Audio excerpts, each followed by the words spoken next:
So I'm gonna mark out 1 centimeter above.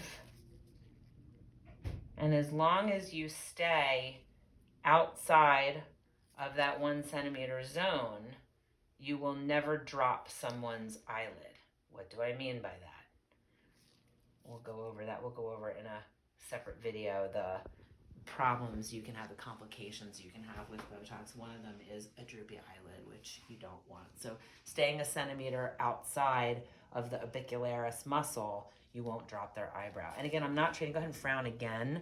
I'm not treating her lines. I didn't put those in necessarily where her lines are. I'm going in to the body of the muscle. Go ahead and relax.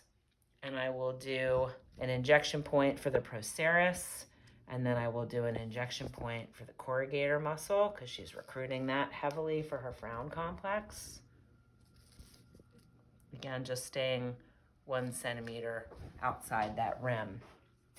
Injection points for the forehead, what you'll see in a lot of the videos and stuff, if you Google injection points for Botox, you'll see a lot of people do it like a V. That's gotten very popular, and what that does is it keeps the lateral forehead a little bit more natural so that you don't get what I call like the Botox forehead or the Nicole Kidman forehead, where the lateral brow starts to tweak upward. So that's sort of like known to be the Botox look.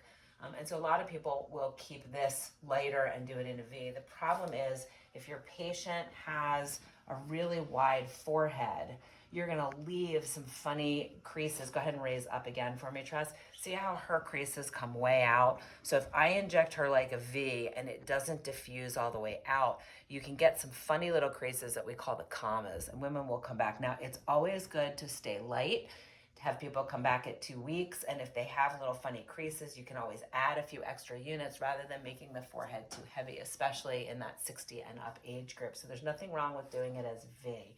Raise your eyebrows up again for me. But I'm going to take her a little wider, especially up top. The other problem I see is if you stay too low with your product, whether it's Botox or Dysport or Jeuveau, whatever product you're using, if they have creases up at the hairline, they'll get like a compensatory crease up here. So you really have to base this on the vertical height and the width of the forehead rather than having like a standard number of units that you do in a forehead. And you want to space these out. And I will do this in a V-like pattern on her, just to keep her forehead light. So you can see it's kind of a V. If I had extra, I could put an extra one here. If she got a lot of commas, I would, at 2 weeks, I would do a little touch up out here.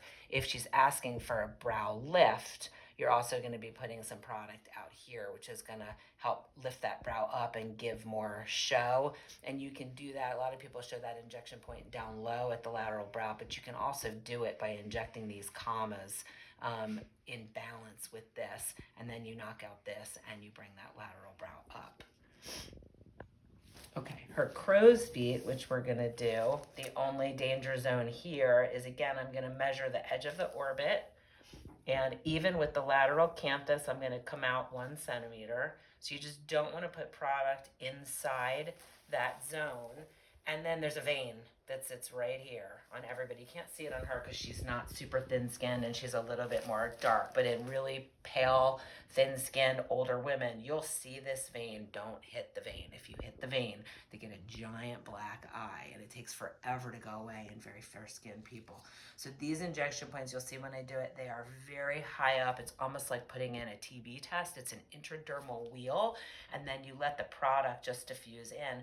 And I don't bring my injection point, if I can see the vein, I purposely don't bring my injection point up that high unless they want that lateral, they want that brow lift, in which case you're putting extra product up in here. But for crow's feet, I stay, just go ahead and smile, big smile. So just in here where her crow's feet are most significant, we're gonna pump product into this zone here.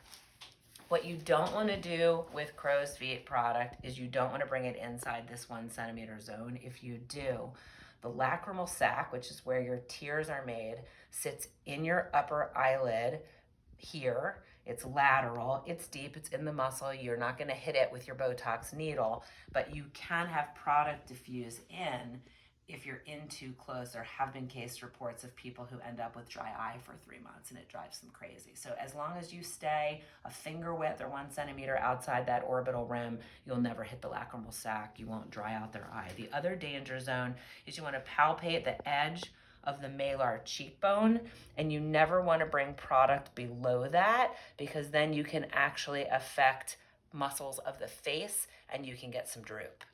It's really unlikely to do it with very low doses, but it's been written about, it can happen. So just stay in this zone, stay a centimeter outside the orbit at the lateral canthus, and always stay above the zygomatic arch, and then you won't have any side effects from Botox in the crow's feet. Okay, I'll mark out your other side. Close that eye for me.